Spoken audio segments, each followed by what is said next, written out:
Video like जरूर कर लीजिए और ऐसे वीडियो लगातार फ्री में पाने के लिए चैनल को तुरंत सब्सक्राइब कर लीजिए और बेल आइकन को जरूर टैप कर लीजिए ताकि आगे भी सारे वीडियो आपको मिलते रहे। यूट्यूब में फॉलो करते हैं तो प्लीज ये वाला फ्री टेलीग्राम चैनल जरूर ज्वाइन कर लीजिएगा। सारे नोटिफिकेशन सारे अपडेट यही। नमस्कार साथियों, स्वागत है आप सभी का स्टडी फॉर सिविल सर्विसेज में। ये क्लास है हमारी मॉडर्न इंडिया की और मॉडर्न इंडिया में जो टॉपिक हम लोग डिस्कस कर रहे हैं वो है भारत के वायसराय। लास्ट क्लास में हमने चर्चा करी थी लॉर्ड रीडिंग की और अभी हम चर्चा करेंगे लॉर्ड इरविन के बारे में। ठीक है, चलिए। लॉर्ड इरविन का समय है 1926 से 1931, ध्यान रखिएगा, महत्वपूर्ण है। और अगर हम देखें तो पहली इंपॉर्टेंट चीज़ क्या इनके बारे में वो है ये कि 1928 में साइमन कमीशन भारत आया। ठीक है, और जब साइमन कमीशन इंडिया आया तो भारतीय लोगों ने, बेसिकली कांग्रेस ने, बड़े पैमाने पर इसका विरोध किया। हर जगह नारे लगाए गए साइमन गो बैक।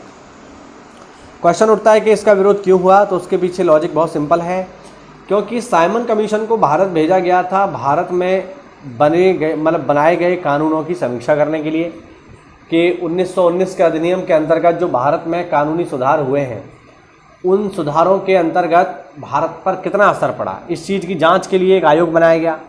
अब भारत के लिए कानूनों की जांच करनी है, भारत में जो प्रभाव है उनका अध्ययन करना है, और एक भी भारतीय आदमी ही नहीं है, तो फिर इस वजह से लोगों ने इसका विरोध किया, कांग्रेस ने इसका विरोध किया और पूरे भारत में नारे लगाए गए साइमन वापस जाओ। हालांकि कुछ लोग इसका समर्थन भी कर रहे थे, जैसे मुस्लिम लीग और डॉक्टर अंबेडकर।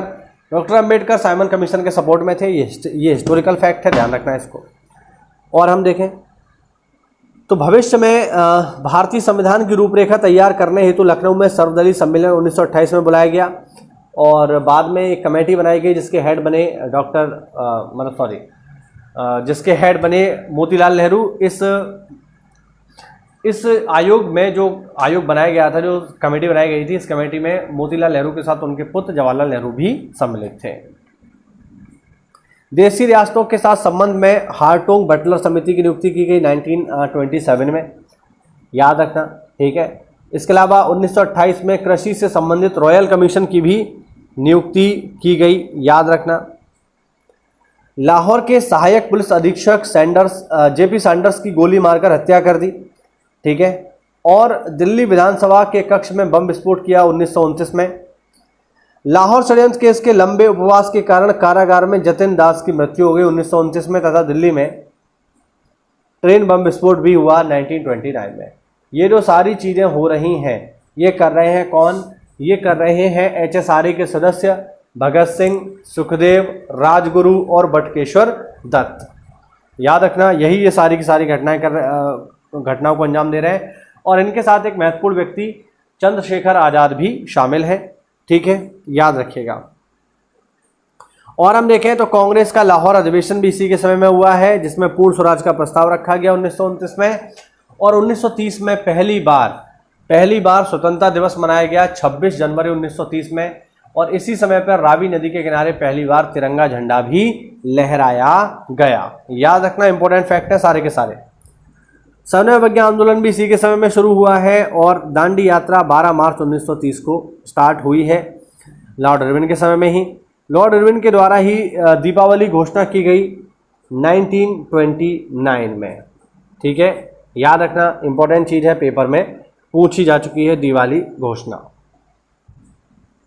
और लास्ट पॉइंट देखते हैं, कांग्रेस द्वारा प्रथम गोलमेज सम्मेलन का बहिष्कार करने का फैसला लिया गया इसी के समय में 1930 में। इसी कारण से गांधी और इरविन के बीच एक समझौता हुआ 1931 में, जिसका प्रभाव ये पड़ा कि सवर्ण अवज्ञा आंदोलन को समाप्त कर दिया गया और गांधी जी दूसरे गोलमेज सम्मेलन में भाग लेने गए।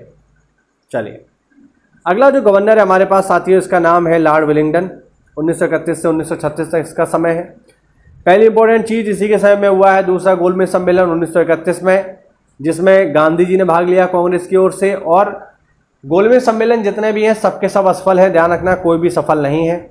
इसमें भाग लेने के लिए गांधी जी गए और बाद में जो है उन्होंने वहाँ से लौट करके सवर्ण अवज्ञा आंदोलन का दूसरा चरण प्रारंभ किया। 1932 में कम्युनल अवार्ड आया, जिसे मैकडोनाल्ड अवार्ड भी कहा जाता है, जिसके बारे में मैंने पिछली वीडियोज़ में आपको बताया था, जिसके अंतर्गत दलितों को सेपरेट इलेक्टोरल जोन दे दिया गया, 2 वोट करने का अधिकार दे दिया गया।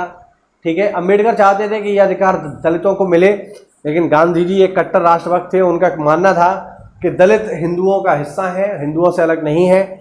और चूंकि अंग्रेजों की ये नीति थी कि सारे समाज को तोड़ दिया जाए, इस नीति में अंग्रेजों के साथ जो है डॉक्टर अंबेडकर का सहयोग रहा कहीं ना कहीं, लेकिन गांधी जी ने इसका पूरा विरोध किया और गांधी के प्रयासों के कारण ही ये जो मैकडोनाल्ड अवार्ड था, जो साजिश थी दलितों को हिंदुओं से अलग करने की, वो समाप्त हुई। और इसी के बाद गांधी और अंबेडकर के बीच एक समझौता हुआ जिसे कहा जाता है पूना पैक्ट।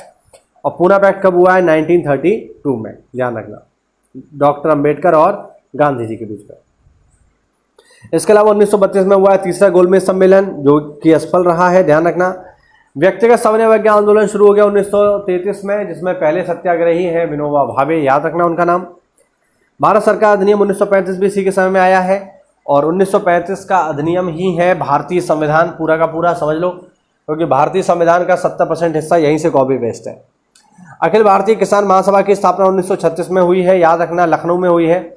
आप लोग मुझे कमेंट करके बताइए वो व्यक्ति कौन है जिन्होंने इसकी स्थापना की है।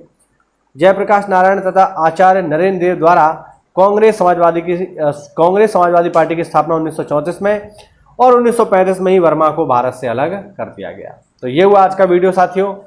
अगर आप तैयारी कर रहे हैं पीसीएस, बीओ या आरओ की, तो दिए गए नंबर्स पे कॉल करके आप हमारे पेड ग्रुप से जुड़ सकते हैं। पीसीएस, आरओ और बीओ के लिए हमारे प्रॉपर बैचेस चल रहे हैं। तो किसी भी पेड ग्रुप प्रोग्राम से जुड़ने के लिए दिए गए नंबर्स पे कॉल करिए। मिलते हैं अगली क्लास में, तब तक के लिए जय हिंद, जय भारत, वंदे मातरम।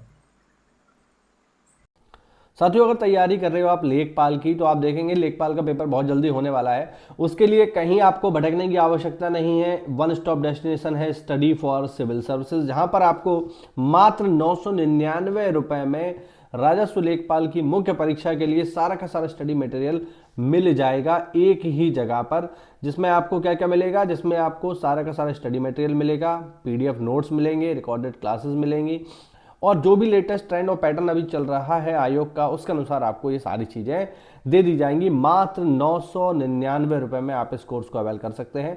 आपको लगता है कि आपने बहुत सारी तैयारी कर ली है, आपको पढ़ने की आवश्यकता नहीं है, केवल टेस्ट सीरीज चाहिए, तो टेस्ट सीरीज भी आप ले सकते हो मात्र 499 में। टेस्ट सीरीज भी हमारे एप्लीकेशन पर उपलब्ध है। इसके अलावा हमारे जो टेलीग्राम कोर्सेज होते हैं वो भी जो है चलते रहते हैं समय समय पर।